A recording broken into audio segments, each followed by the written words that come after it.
I don't like clowns.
Oh, man. So I'm just seeing that I'm not on any panels. I just was excited to impress everyone with my cool answers to questions.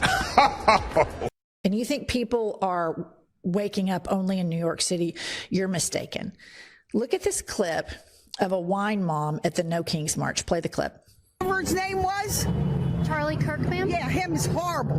Horrible. Charlie Kirk is horrible? Yes, I'm glad he's not here. You're glad he's dead? Yes. Why would you say something like that, ma'am? Because he was horrible on the campuses, the college campuses.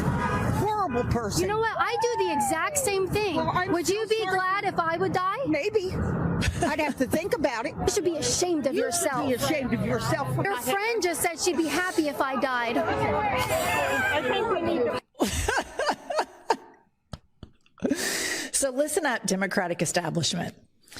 You can either jump on board with this or we're coming after you in the same way that we come after MAGA. Period. Telling a young woman to her face she too deserves to die for believing in things like biological reality. She not only thinks it's great and that Democrats should back that reprehensible worldview, but she's threatening the few sane Democrats resisting it.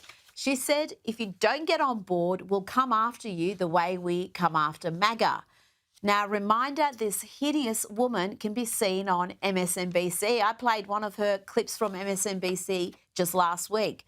This is the modern left, folks. They are ugly, they are full of bile, and they are crazy. And that woman out in somewhere middle America saying, Charlie Kirk, he was a racist, he was a piece of shit.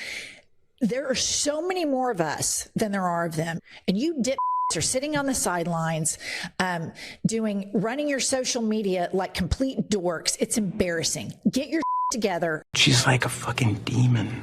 It isn't too hard to see. And today, of course, the government announced that they were going to be using more military bases to house more people, quite possibly like that.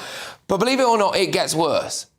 I spoke with a former worker at RAF Wethersfield, and he told me the following. Staff are apparently made to stand in close proximity to the migrants before they have undergone medical checks. Staff are not provided with PPE. They're not provided with protective medical gear.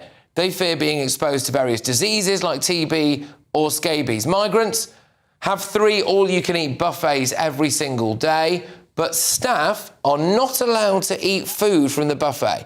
They have to pay for their own food. Staff are apparently being asked to take a pay cut as well.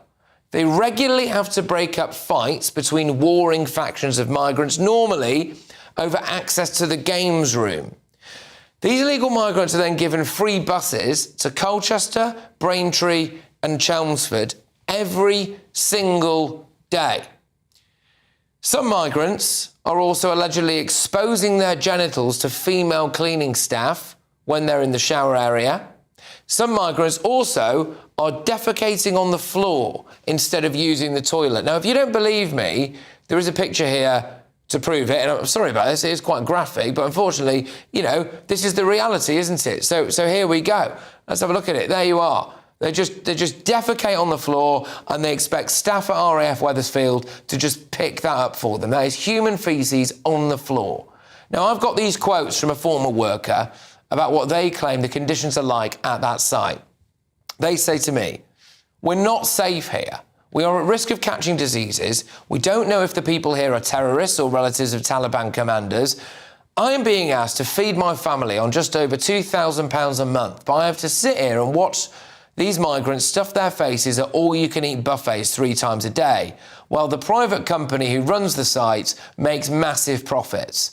They stack their plates full of food, then put half of it in the bin, and then complain about the quality of the food.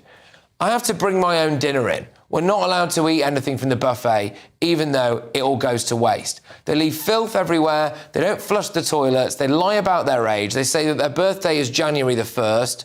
Some of them are at least 20 years older than what they say.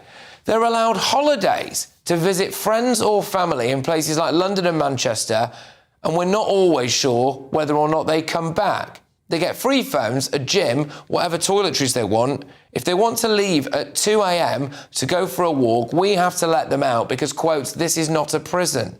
There are fights all the time, and the only protection that we have is a body-worn camera. That's it. Some of the security staff are from India and Pakistan, and they don't even speak English. And they just leg it if there's any trouble. My taxes are paying for them to live like this. Refugees are welcome here!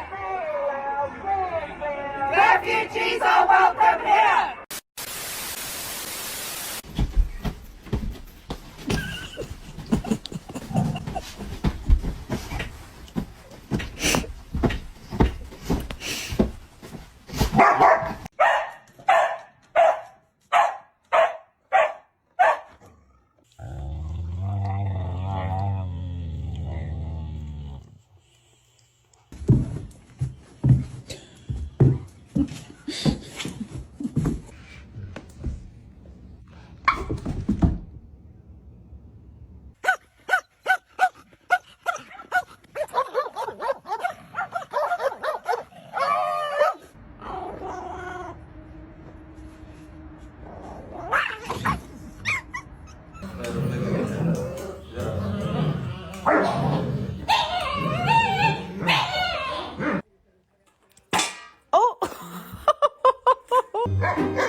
It is a messed up world.